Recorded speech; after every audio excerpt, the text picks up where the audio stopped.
Joe Ryan is the hottest name on the trade market for the Boston Red Sox, but he may not actually be a feasible option.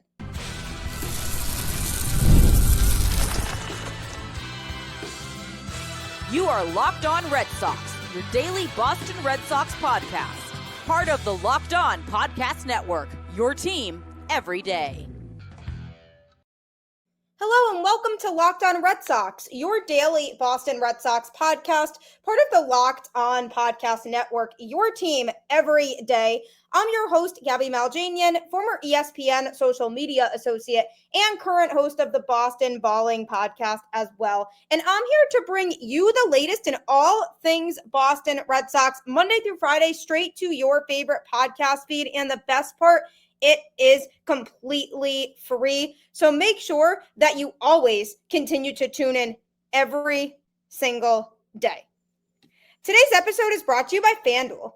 Right now, new customers can get $150 in bonus bets when your first $5 bet wins. Happy Friday. Welcome to the show. Red Sox baseball is officially back today. And I don't know about you, but the All-Star break felt like a really long stretch this year. And maybe that's because the Red Sox were playing really good baseball going into it, currently on a 10-game win streak. Hopefully they can keep up those winning ways here now that the break is over. And while we think about the second half push and where the Red Sox are at, is Joe Ryan actually attainable for this Boston Red Sox team? As well as I'm going to be discussing Aroldis Chapman's dominant All-Star game performance and the history he was a part of, as well as some first base talk. So there's been a lot of discussion surrounding the Boston Red Sox and starting pitching, and the fact that they need to try to acquire a starting pitcher at the trade deadline to really round out their rotation. Now, this isn't a knock on the guys they currently have, and especially want to give credit to guys like Brian Bayo and Lucas Giolito, who have been pitching a lot better than people have expected that they would. And the turnaround that we've really seen from those two this year has been such a pleasant surprise from what we saw earlier in the season from them. But Joe Ryan is a popular name on the market for this Boston Red Sox team. But he is not as viable of an option as you might think. And ultimately, what the Red Sox might have to give up to get him may not necessarily be feasible in order to acquire a player of his caliber. So, essentially, because Ryan is a really desirable starter on the market right now, he's not a free agent until 2028. He's eligible for arbitration for the next 2 years in 2026 and 2027. So the Red Sox, if they were to try to trade for him, would have him under team control for a bit. And if you are trading for a pitcher who's controllable for longer, naturally the package that you're going to have to give up is going to be bigger than the asking price for a rental player. And in Joe Ryan's case, if the Red Sox were to trade for him, they know that he's a player they would have for a while, which is the type of pitcher that the Red Sox have made clear that they like to go after. So what's essentially going on here right now is the Red Sox are certainly 100% in discussions on the Twins pitcher. They would love to have him in this Boston Red Sox rotation. He is pitching really well for the Twins this year. So to pair him with Garrett Crochet would be great as a 1-2 punch. But the asking price is something that is going to be steep. And the question becomes, are the Red Sox willing to give up what it would take? And it would likely be more than just a Jarren Duran or Wilyer Abreu type. We're asking one of them plus probably a few top prospects within the organization. And the Red Sox, while they do want to and ideally would get a controllable starting pitcher, they have also now opened themselves up more to looking at rental options. Joe Ryan made his first All-Star appearance this year, and he's truly been sensational for a while. He has a 2.72 ERA and .92 WHIP this season, but his whip was under 1 last year as well. So he is probably the best option in terms of physical ability that you could get on this Red Sox team to go along with Crochet. But there is a scenario in which, even though his value is at his absolute peak right now, the Twins may be hesitant to trade him because they are in ready 100% right now to call it quits on the season and say, hey, we're going to 100% sell at the deadline in a couple of weeks. So that's a factor that plays into it.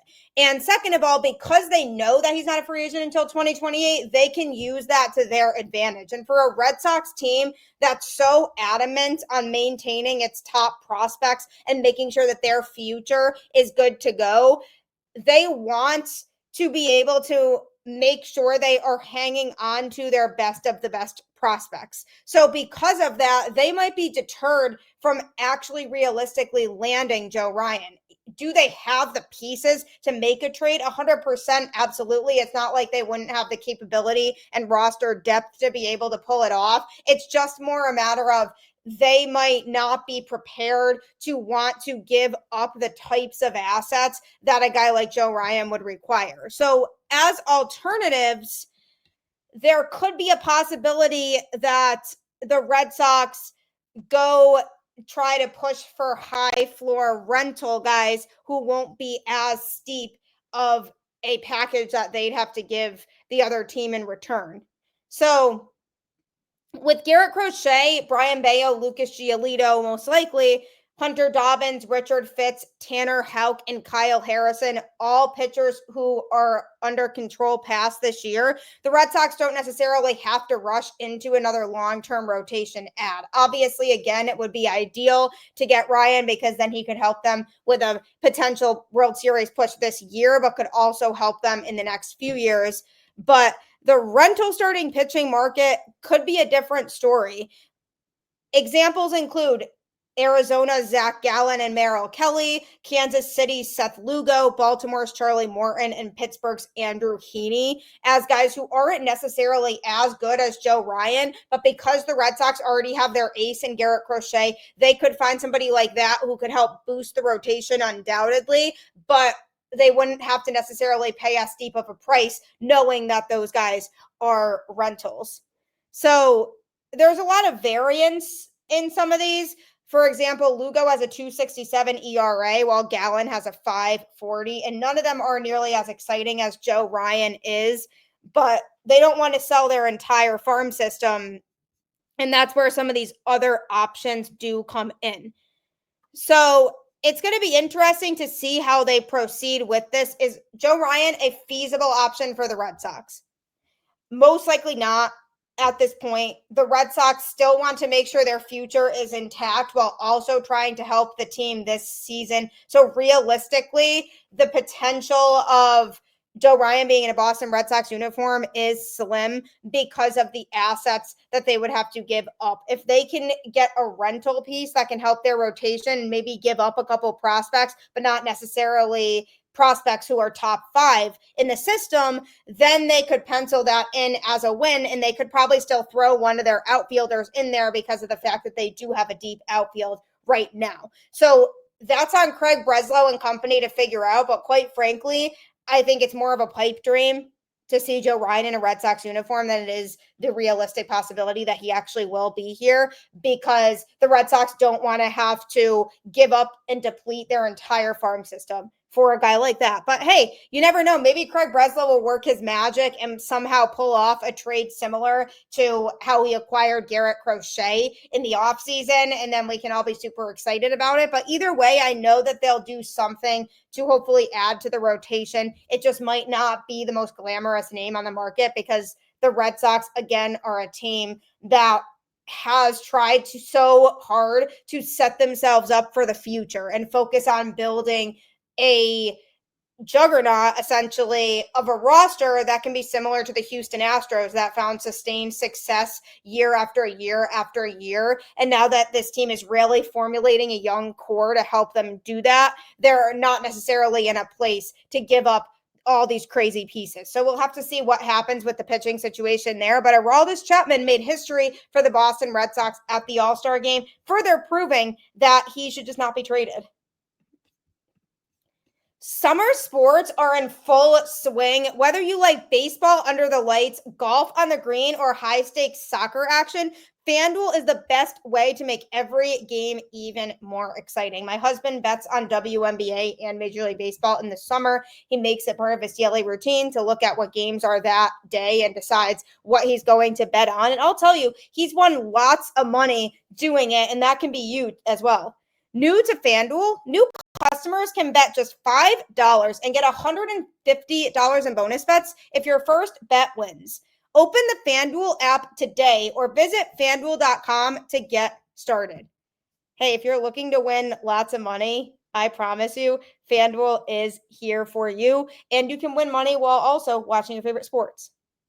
Speaking of watching your favorite sports, we all watched a great All-Star game take place on Tuesday night. And boy, was it dramatic. Just so many players coming together for a wonderful event year after year. They have an absolute blast. The fans at the game have an absolute blast. And Atlanta did a great job of hosting it. They had a couple special moments for Freddie Freeman, who was there as a Dodger, but obviously has so many core memories of his Major League Baseball career being with the Braves. And there was just a lot of cool things that took place there. One of them being that history was made, and Red Sox closer Aroldis Chapman was part of that history that was made at the All-Star game.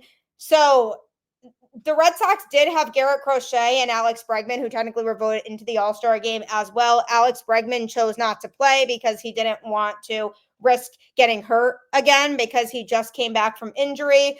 Garrett Crochet could not pitch because he had pitched over the weekend, so he wasn't available to pitch in the All-Star game. So Aroldis Chapman was the lone representation for the Boston Red Sox. Now, the American League was down 6-0 in the game and ended up rallying back to tie the game at 6. So then Chapman came in to pitch in the bottom of the 9th inning in a 6-6 tie game, just par for the course. Chapman is the best closer, at least in the American League right now. He's just having a phenomenal season for Boston, one of the best years of his career. So Aaron Boone, who was managing the American League team, went to Chapman in the 9th inning to try to keep it a tie game, and he succeeded. He pitched a scoreless 9th, which sent the game into a first-of-its-kind home run swing-off. So the AL and NL, essentially, instead of playing extra innings, played a tiebreaker, which was the swing-off. Ultimately, the National League ended up winning, thanks to Kyle Schwarber, who won MVP. But Chapman's performance in the 9th inning was crucial to forcing the swing off. So he ended up getting some key outs in that inning. He struck out Fernando Tatis Jr. on a disgusting splitter after setting down Kyle Schwarber. Then he finished the inning by inducing a check swing ground out by Brendan Donovan that traveled no more than 6 inches from the tip of home plate. So he was dominant, and that's what we have seen from Aroldis Chapman all season long, is a dominant closer who goes out there and just takes care of business. And even the announcers during the game were commending him for the fact that he's still throwing 100 miles an hour at 37 years old, which, if you think about it, really is so incredibly impressive. So having Chapman out there on that mound, he just has that dog mentality, and he's able to go out there and just take care of the best hitters in the game. And everything was super smooth for him in that inning, so it allowed fans to see the swing off for the first time ever, because they used to play extra innings in the All-Star game, but now it was kind of what felt like the home run derby all over again, essentially, with the American League and National League each taking 3 hitters and them each getting 3 swings to try to hit a home run, and whatever team had more home runs at the end essentially won.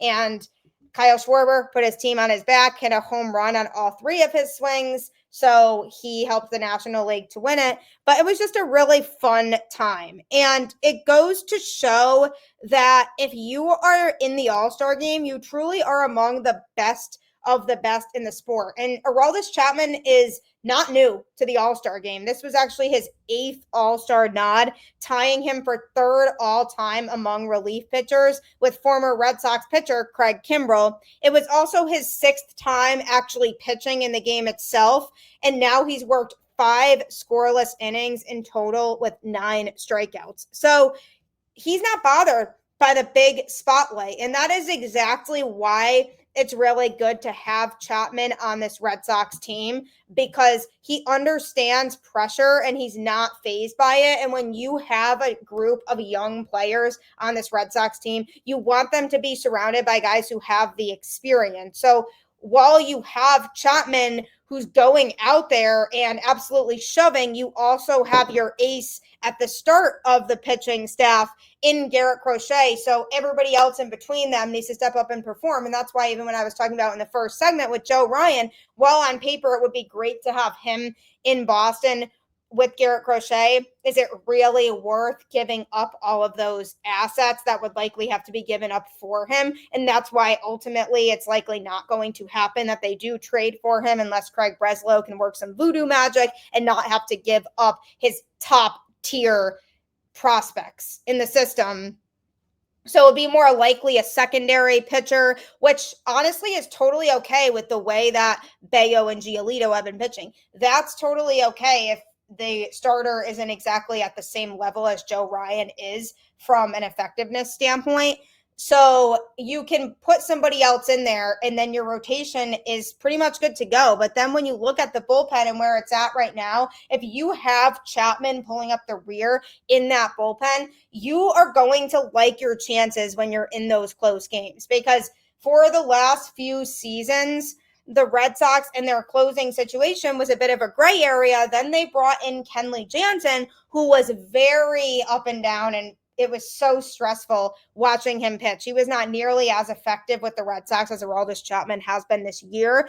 And it's just super crucial for the Red Sox to make sure they hang on to a guy like that. I mean, beyond his All-Star game performance, he owns a 1.18 ERA on the season.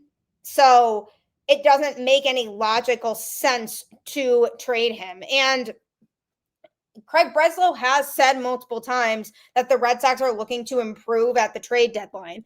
And if they want to improve, it would be really difficult to justify shipping Chapman out, because then you're taking a step back from a closer perspective, because then you don't really have a closer who you can 100% trust all the time. You can try to throw other guys into that role like Garrett Whitlock, Jordan Hicks, Justin Wilson, somebody out of the bullpen who you feel like has been effective enough to be able to take on that role. But it's risky to give somebody that spot when they haven't been placed in those situations before this season. So if you are trying to go out and contend this year, you need to keep Chapman. And his All-Star game performance definitely helped set that tone of, hey, I'm still here. I'm not going anywhere. I still pitch 100 miles an hour. I can still be super effective at my age. And your team really could use me down the stretch. So it was really fun watching him in the All-Star game. Those National League hitters did not know how to handle him at all. And the biggest thing for me is if the Red Sox are committed to buying at the deadline, then they need to go all in on saying, yes, we're going to buy and acquire good talent. Now, if they trade Chapman, they definitely can't sit here and say that they are buyers, because if they do that, but they also acquire a player who can help the rotation, for example, but they say they're going to platoon the closing role or try to find somebody else who's fit to be in that role, that's kind of saying you're half buying, half selling, because you don't trade a closer who has been that effective all season long if you truly see yourselves as a World Series contending team. And how the Red Sox come out of the All-Star break and this upcoming series against the Cubs, and then the next series against the Phillies, and the series against the Dodgers after that, that stretch of games is truly what's going to determine what the Red Sox decide to do at the trade deadline, because say they go out there and they look terrible coming out of the break and they drop all 3 of those series, then it's going to be hard for Craig Breslow to say they can stack up with the best competition that the league has to offer. Now, granted, those are all National League teams, so if they had to see them in the playoffs, it wouldn't be until the World Series, but it's more the principle of they have to show that they can compete with the teams that are among the best in the league with the best records, because that will help to encourage the front office to say, hey, this team has the capability, so we want to continue to build on it. So Chapman certainly made a statement when he threw at the All-Star game, showing that he is not going anywhere in terms of his skill and velocity. He really is so crucial to what this Red Sox team is doing right now. And he was able to go out there on the big stage and say, oh, by the way, I know I'm 37, but I still have it. And it was really cool to watch. And hopefully it means the Red Sox for sure hang on to him at the deadline, because they will not be able to get by without a real closer. Another position in which the Red Sox could use to try to get some leverage at the trade deadline is first base. Going to be discussing that next. Locked On Red Sox is available on YouTube or any other podcast platform Monday through Friday. So make sure you continue to tune in, because I bring special guests on, including media personnel, players, coaches, you name it. You can hear different perspectives on what's going on with this team, as well as deep dive analysis into everything going on with the Boston Red Sox. So I am here Monday through Friday to talk about them. So make sure that you continue to tune in on any podcast platform. You can also tune in to Locked On MLB Game Night, which is a show that talks about every Major League Baseball game that took place every night for the entirety of the season. So our Locked On experts keep you up to date all season long with what's going on. So rather than having to look at your phone to look at scores, you can just rely on our Locked On hosts to tell you the biggest moments that took place around the league that day. That show is available on the Locked On MLB YouTube channel or any other podcast platform. So make sure you tune into that at the end of the night after you've watched the Red Sox game and after you've listened to Locked On Red Sox. That can be your next listen. We're back from the All-Star break. The Red Sox kick off a series against the Cubs today, and there's a lot of excitement surrounding the Red Sox right now because of how hot they were going into the break. 10-game win streak. Now, granted, the teams they were playing included the Nationals, Rockies, and Rays. Nationals and Rockies, both 100% very beatable teams, did what they had to do, which was mow over those teams. The Rays are a decent team. I mean, they always linger. They have talent. They seem to be able to know how to stick around within their division race. So sweeping them in a 4-game series is definitely something the Red Sox should be proud of. But the schedule coming up is going to be tough, and the Red Sox have to stay focused and motivated and continue to show Craig Breslow and the Red Sox front office that they are worth investing in and they are worth buying for. And one position that could use some work at the trade deadline that the Red Sox could definitely use to their advantage is first base. Now, they have been having Romy, Gonzalez, and Abraham Toro platoon at that position ever since Tristan Casas went down with his injury in early May. And while that has been going, quite frankly, better than expected with the way that both Toro and Romy have been performing, it doesn't feel sustainable to be able to rely on that to carry you through in the postseason. As it is, Abraham Toro is beginning to struggle a little bit. He signed to a minor league deal last winter, and he wasn't exactly supposed to be part of the Red Sox plans. He just obviously was put in there because the Red Sox didn't have another choice. He's a career 226 hitter with a 289 on base percentage and 361 slugging in 7 seasons with the Astros, Mariners, Brewers, and A's. And he essentially was thrust into the emergency duties when Casas went down. He has fared well overall offensively with the Red Sox. this season, hitting .271 with a .321 on base percentage and .418 slugging, with 5 homers and 20 RBIs over 52 games this season. But he has been struggling as of late. He was hitting .341 with a .353 on base percentage and .573 slugging, with 4 homers and 10 RBIs on June 8th. And he's now hitting just .205 with a .287 on base percentage and .241 slugging in his last 25 games. And he hasn't homered since June 11th. While his emergence has kept the Red Sox afloat in their division and now they're back in it, it's really time for them to start to consider maybe finding somebody who can be a more durable and sustainable first baseman at the deadline, because my worry is that they continue to trust Toro to primarily hold down that position. Romy Gonzalez is meant to be more of a floater within the infield, a utility infield player who kind of goes wherever the team needs him to go. It sounds like the Red Sox are definitely open to continuing to platoon him at second base with Marcelo Meyer for right now. So Toro's kind of sticking as the main first baseman. But while he has had a really strong couple months for this team, it's hard to picture him being able to continue that for the entirety of the rest of the season. So the problem with all of that right now is that there aren't a lot of first basemen available on the market right now. Ryan O'Hearn is a name I've brought up on the show before. He would be essentially a stopgap solution as a free agent at the end of the year, but could come with an in-division tax from the Baltimore Orioles. Josh Naylor of the Diamondbacks is another intriguing name, but he's also a pending free agent on a team that's 5.5 games out of the final postseason spot in the National League. So the question with them is, do they feel like they are completely out of it and it makes sense for them to sell at the deadline? Or do the Diamondbacks feel like they can make a push to get into playoff contention? I'm leaning towards them being sellers this year. So that's another interesting name to look out for.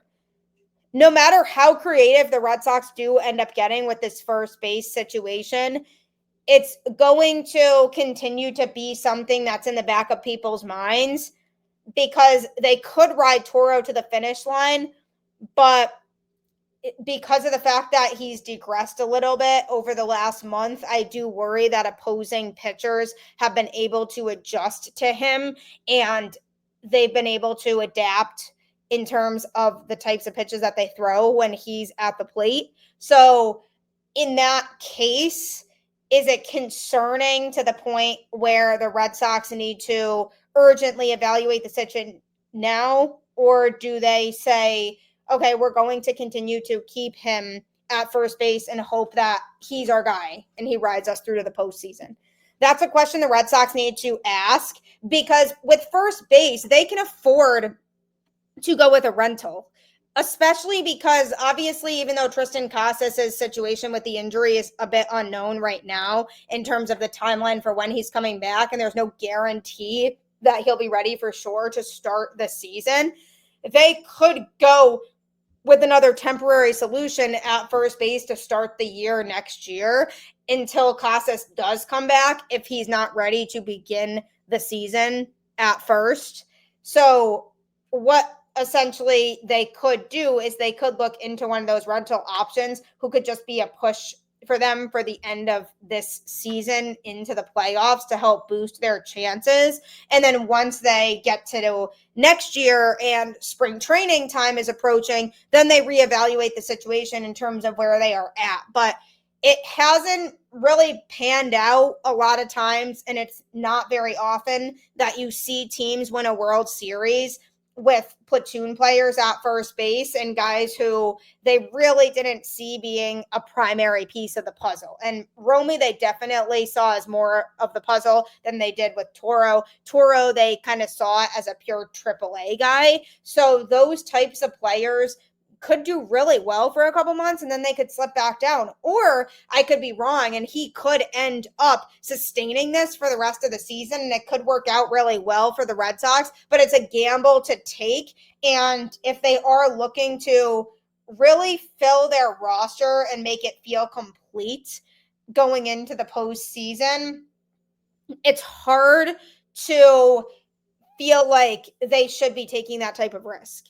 They should be going for the sure thing at each of these positions. So I would be at least calling these teams, see what the price would be for some of these players and see what it would involve giving up and go from there. I know that the Red Sox still want to make sure their future stays intact. So whatever moves they do make, they're going to be smart about them, which is why, again, like I said earlier on in the show, the package that the Twins might require for Joe Ryan, because he's a controllable pitcher, probably would be a lot steeper than a rental pitcher. And in the case of first base, some of these other rental guys also may not be as much of an asking price in return. So if the Red Sox can get a rental guy who they know is proven and can provide value for the rest of the season, that would be huge, because then at least you'd have some sustainability at first base and you're not banking on Abraham Toro getting himself back on track and just hoping that he does if that doesn't end up working out. So lots of question marks still over the next couple of weeks as we get closer and closer to the trade deadline. But the biggest thing is that the Red Sox need to come out of the gates hot and they need to keep winning baseball games. It would be a welcomed and pleasant surprise for me if they are able to acquire Joe Ryan with a somewhat reasonable of a package that they put together, kind of like what happened with Garrett Crochet. But because it's the trade deadline as opposed to the off season, teams tend to ask for more because they know teams are approaching them because that's a need for the team. People know the Red Sox need that other starting pitcher, so they could use that to their advantage. The Twins could and ask for a higher package, and also because he's a controllable young pitcher. But they could approach a team that has a rental option available, and that could decrease the price that they'd have to pay. So we'll see what avenue Breslow takes, but either way, I hope it's one that helps the team to win lots more baseball games so we see October baseball at Fenway again, because I know we all would love that. So just make sure that you're always keeping the faith. Go Red Sox, and I'll catch you on the flip side.